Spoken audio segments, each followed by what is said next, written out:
नमस्ते बच्चों, कक्षा 8 विषय विज्ञान और आपका लेसन 12वां घर्षण पूरा हो गया। इसके अपने क्वेश्चन उत्तर देखते हैं कि क्या दिए हैं। तो देखो, पहला क्वेश्चन, रिक्त स्थानों की पूर्ति कीजिए। कि घर्षण एक दूसरे के संपर्क में रखी दो वस्तुओं के पृष्ठों के बीच क्या करता है? गति का विरोध करता है। घर्षण क्या करता है? गति का विरोध करता है। तो यहाँ पे क्या आएगा? गति। घर्षण पृष्ठों के किस पर निर्भर करता है? चीकनेपन पर निर्भर करता है।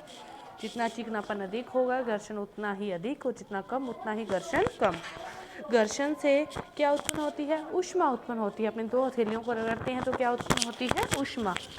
कैरम बोर्ड पर पाउडर छिड़कने से घर्षण क्या होता है? कम होता है। घर्षण को कम करने के लिए कैरम बोर्ड पर अपने पाउडर का उपयोग करते हैं।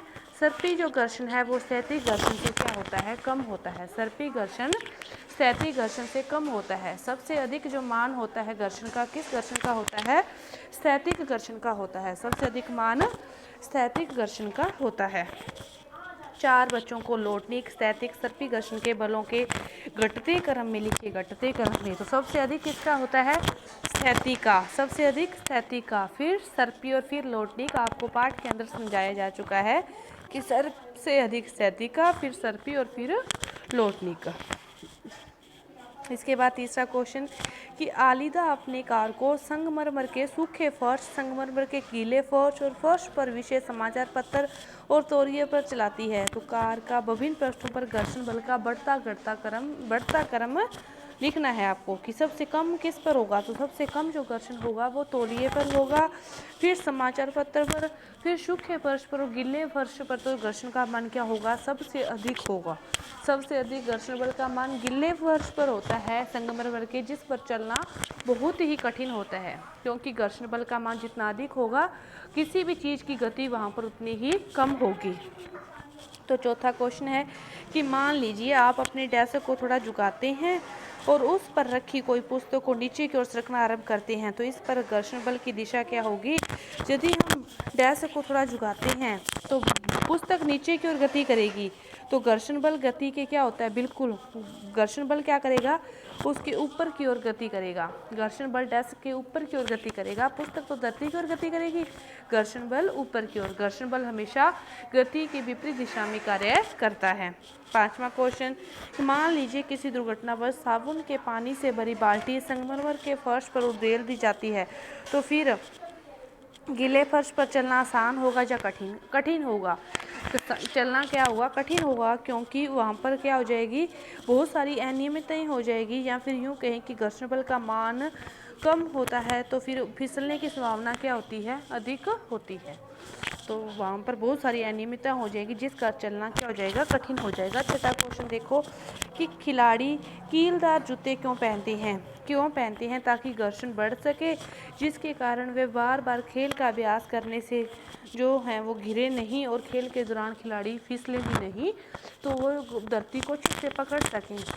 घर्षण बल के मान को बढ़ाने के लिए इसका उपयोग करती हैं। सातवां क्वेश्चन कि इकबाल को हल्की पेटिका धकेलनी है तथा सीमा को उसी फर्श पर भारी पेटिका धकेलनी है। तो कौन अधिक बल का अनुभव करेगा?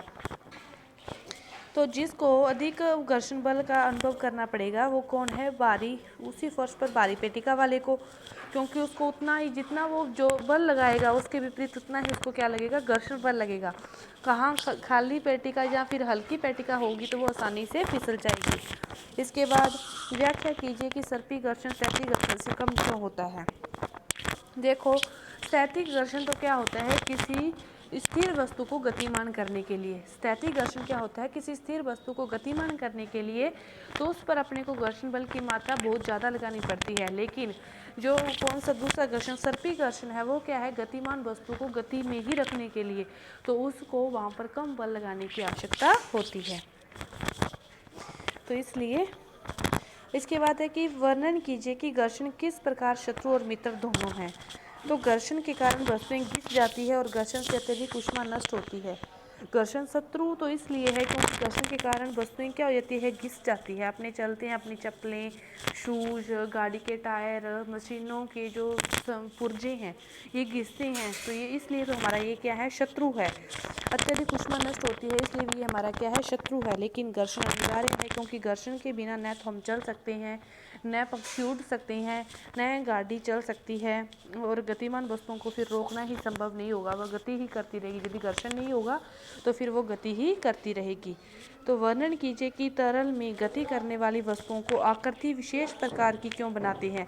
क्योंकि यदि उनकी आकृति विशेष प्रकार की होगी तो फिर घर्षण को उतना ही कम किया जा सकता है और उतनी ही ऊर्जा कम लगेगी और वह आसानी से वह गति कर सकेगी।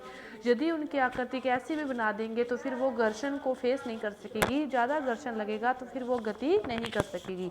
इसलिए उनकी आकृति ऐसी बनाई जाती है ताकि घर्षण बल कम से कम लगे और ऊर्जा नष्ट न हो और मशीनों के जो कल पुर्जे हैं वो भी खराब न हो। तो आपके ये क्वेश्चन उत्तर पूरे हुए। धन्यवाद।